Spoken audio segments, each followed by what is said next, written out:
Like a record of A record, yeah, a record of where you've been a candidate, and what you thought of that place, and whether there was any back and forth. I don't know, sort of I've definitely done Salesforce the for spreadsheet. yourself. Oh yeah, Yeah, I've 100%. done it and color coded it. Yeah. Yeah, I did it. It helped me keep seeing, Yeah, you know, and also totally. not double apply. Yes. If you're doing more applications, you just gonna do that. So in addition to that too, what I did was attend meetups. Fortunately for me, there are a lot of meetups in DC regarding this particular specialty, computational linguistics. So there are people, industry people at these meetups as well, because the industry is looking for new computational linguistics or computational linguists. So that was helpful. Just seeing that opportunity was still there. Yeah. One of the things I did as I was interviewing was I would take notes on the questions that they had asked me, so that I was keeping a record of what they had asked me, so that if I was advanced to the next round, I could think about how to build upon my answers and make them thematic and coherent and sort of continue building this narrative of myself that I wanted. It was also a really reflective and informative element to have, because it also allowed me to sort of think about their questions and think about how I answered and think about the position as a whole and be more critical, say, like, do I actually want this job, or am I applying for this because at some point it's a numbers game and like you just have to keep putting things out into the world. But it was nice to have a reminder to step back and be like, oh, I'm not actually as interested in that position as I am in this other one. And here's, from my sense of the interview, like here's my little autopsy on how that I feel like the interview went. Here's why I'm more interested in this one and this other one, and starting to pull out like, well, what is it about this other job that makes me more excited right now than before? Yeah, and to all your points, keeping spreadsheets, putting out lots and lots of applications. The cold apply is not dead. But one thing I just want to, I keep saying this kind of over and over again at various intervals, is the reason to apply is that you're only competing with the applicant pool that any position has. Not every position is going to have the ideal candidate in the mix, or it might be you and you just didn't know it. So don't discount yourself, you know, by measuring yourself against some unknown ideal without knowing whether those people are actually going to be in the mix or not.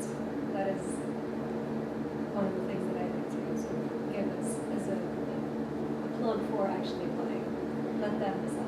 Yeah, I have to say, it's something that I think I'm still working at and still very much find myself falling into this trap is, you don't have to meet every single qualification listed on the job description in order to be a qualified candidate and apply for it.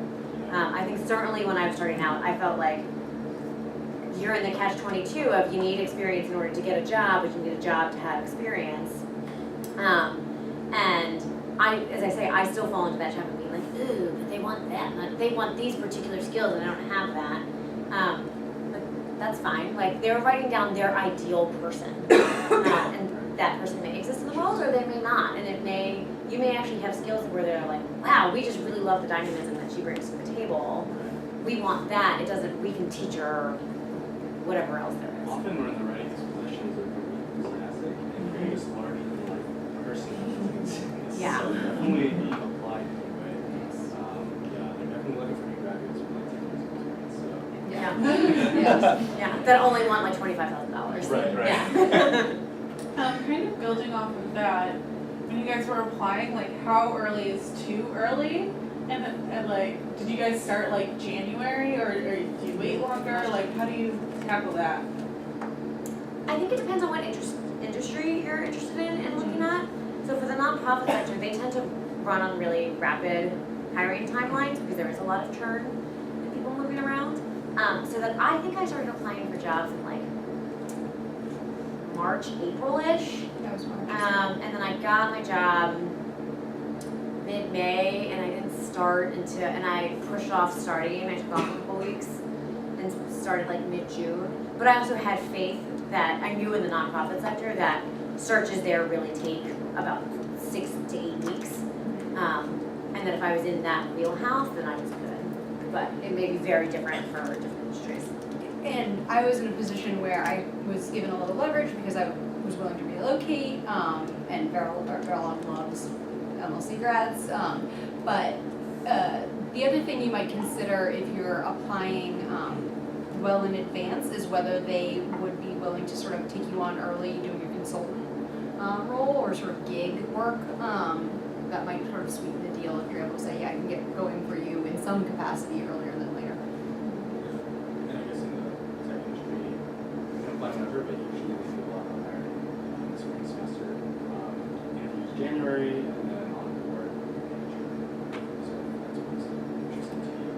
Yeah. That's just sort of reminded me of something is also organizations will save your resume. If they like you and it's not the right time for them or you can always say, you know, please keep me in consideration for a time when it is right for you. And I know plenty of organizations will be like, are you still looking for a job? So even if you've applied, don't be afraid to kind of re-knock on their door. Don't apply twice, to your point, Yeah. but I don't think it ever hurts to kind of knock on a door again. I think the three you mentioned a little bit about kind of like consulting work or freelancing work. You've all done kind of linguistics related sort of side jobs. You know, can you speak a little bit about those experiences and how you found out about them? So I'm doing a couple of them right now, actually, sneak me. But they're writing jobs. So they're not specifically linguistic analysis or sociolinguistics jobs, but they're certainly writing jobs. And I will say the other skills that came in really handy that I've been applying from graduate school is I know how to synthesize information really quickly. I know how to get up to speed quickly. I know how to handle you can throw lots of different resources at me and I can manage my own time to get through them, parse them, figure out what I need and I don't, and get moving. And all of the consulting work that I'm doing have come out of former colleagues, have all come out of former colleagues actually, yeah. Who turned around to me and sort of said, I really liked working with you on that project. Any capacity to help me do this other thing? And so I'm doing 2 different consulting projects right now. And if you speak not only is there tons of like, you know, translation projects that you can do on your own time, basically, that's all for anybody.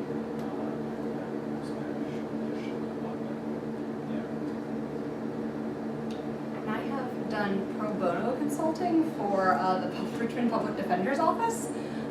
So it's forensic linguistics, essentially doing authorship analysis. And so that is an option for you as well. I don't know if we have to talk more about that, but that's probably my most exciting. Say that's sexy. Yeah.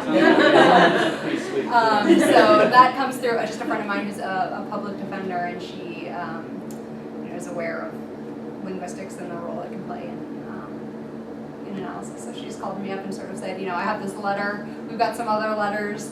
What do you think? Should we consider going forward? So I've done some consulting with that as well.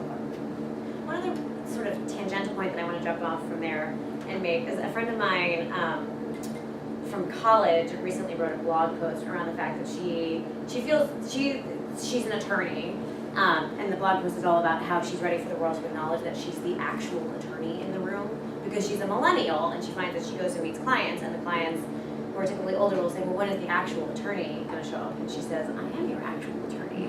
I went to 4 years of undergraduate and 3 years of law school and I've been practicing for 5 years now. I'm a lawyer. Yeah. I happen to be in my early 30s, but I'm a legitimate adult. And I'm ready to be taken seriously as a legitimate adult. And I think that's a message that I just love reading right now and think it's also one to take to heart even as you're coming out of a master's program or thinking about going into a master's program, is that you are a legitimate adult now. You don't have to be 45 or 50 or C-suite to be a legitimate adult who has friends that are public defenders or has friends that are scientists or doctors or they are the actual doctor in the room.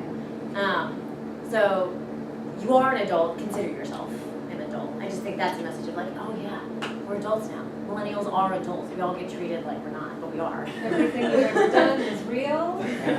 Right. With expertise, right? You're Right. an adult with a master's degree in linguistics, or with an undergraduate Right. degree in whatever it is that you choose to end up majoring in. And I think that is very important with sort of just coming to the table with that authority.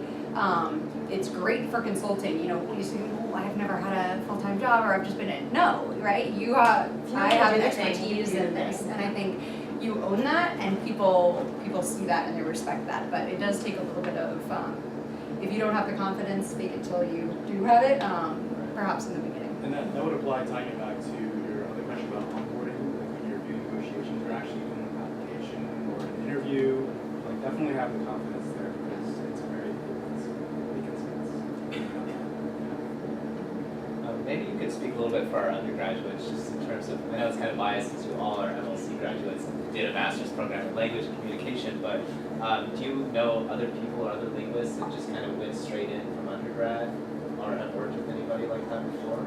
And maybe you could speak a little bit about, is the industry looking for anything specific, like are they really valuing that graduate degree or what? I don't know any of it. I was a French and linguistic anthropology major in undergraduate. I went to the University of Michigan and worked a little bit and then circled back around to linguistics. So I don't know anybody else who went directly through there. My husband went directly from physics to mechanical engineering, but that's not.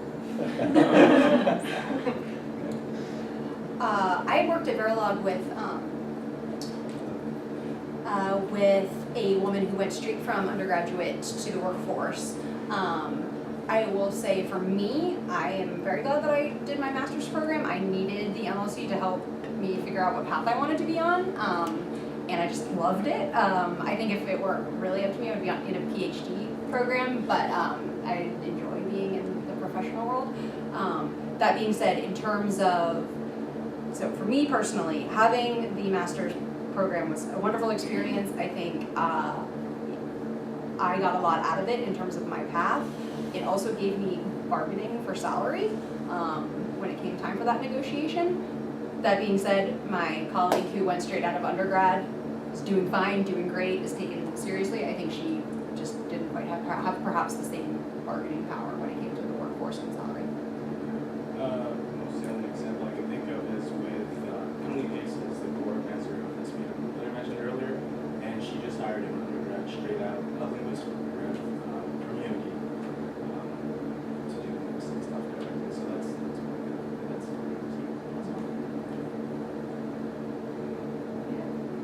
So undergrads can tap into the network of, folks who are just a wee bit ahead of you all to maybe benefit from those perspectives. All right, we still have a little bit more time, so if you have any questions.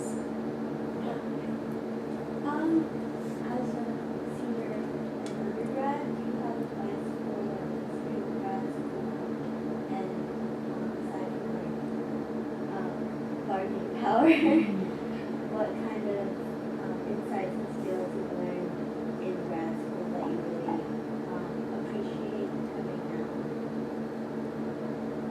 Yeah, I would say I think graduate school is entirely worth it. The best advice that I got about graduate school when I was looking at various programs and thinking about what did I want to do, and I was thinking about anthropology programs, I was looking at museum studies, I was looking at linguistics, and a very good family friend of mine sort of said, don't worry about what you think the marketplace wants your master's degree to be in. Worry about what you want your master's degree to be in, and you will make it fit. And I have found that to be totally true, because I was very much of the but this master's degree is going to have more cachet, more buying power than this other one, and linguistics, how am I going to make that work, and ta-da. And I have found that to be very true, that if you go after the thing that you think is cool and that you get a kick out of, there are opportunities to figure out how you then talk about that into the world, rather than going, so another example of this would be working in the nonprofit sector. I know a bajillion people who have their master's in public administration, and it's starting to feel like a little bit of the check the box masters for the nonprofit sector of if you have your MPA, it's good on you. But I pay much more attention to folks that I run across that have a sort of different degree, because it is that different type of thinking. And it also makes me want to say, why did you go and do a master's degree in anthropology, or why did you do a master's degree in,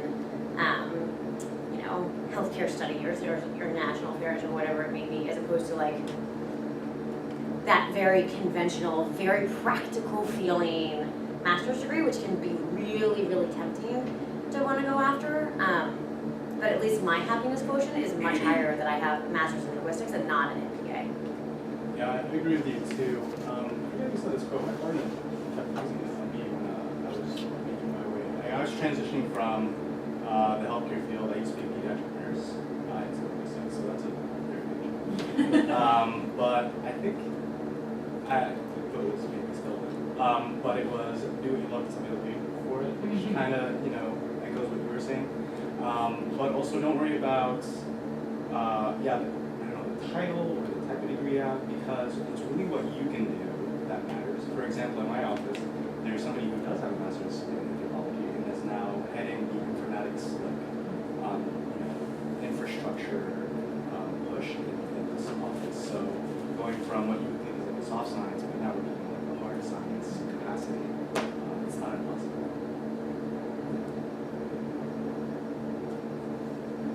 I have a question.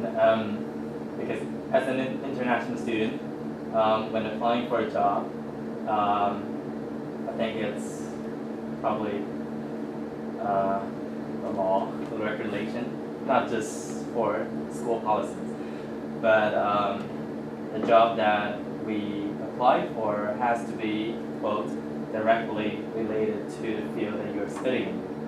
And I kind of find that constraining because it kind of it has to do with people's like a common misconception. Yes, like, oh, you're a linguist and you speak a lot of language. I mean, so how do we break that myth?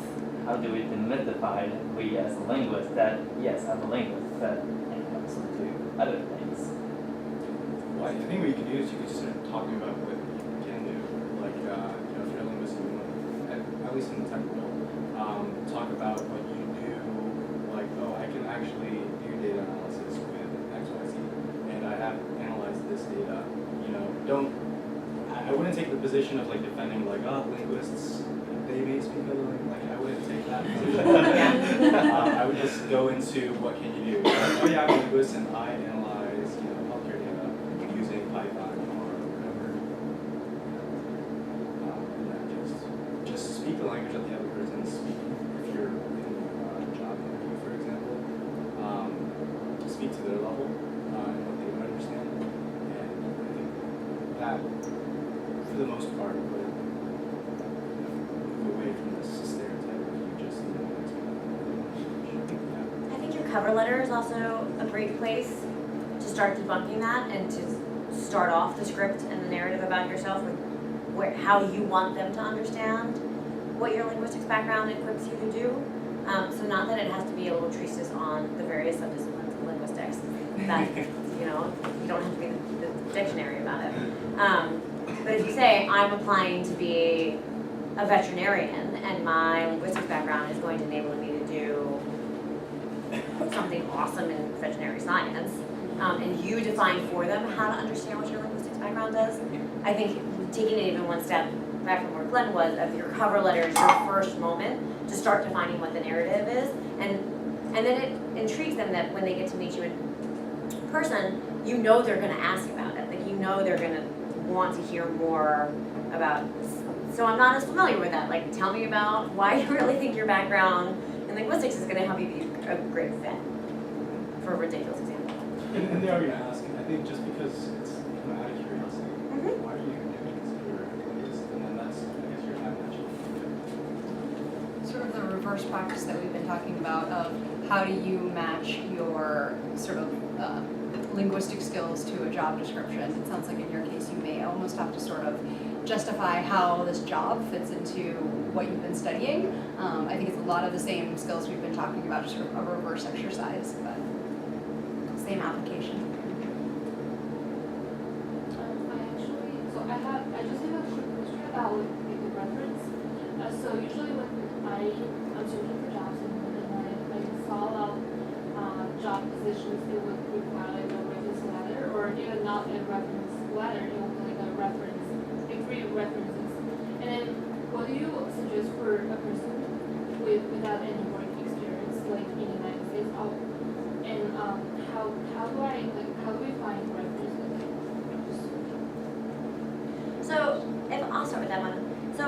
The best advice about references is you should give references that directly can speak to something that you want your employer, prospective employer, to know about you, or a skill that you want to highlight. So that you want to say, reference number 1 is Dr. Anastasia Nyland because she's going to speak to my capacity to do X. And then my second reference is Holly Richardson, and she's going to speak to my capacity to do Y.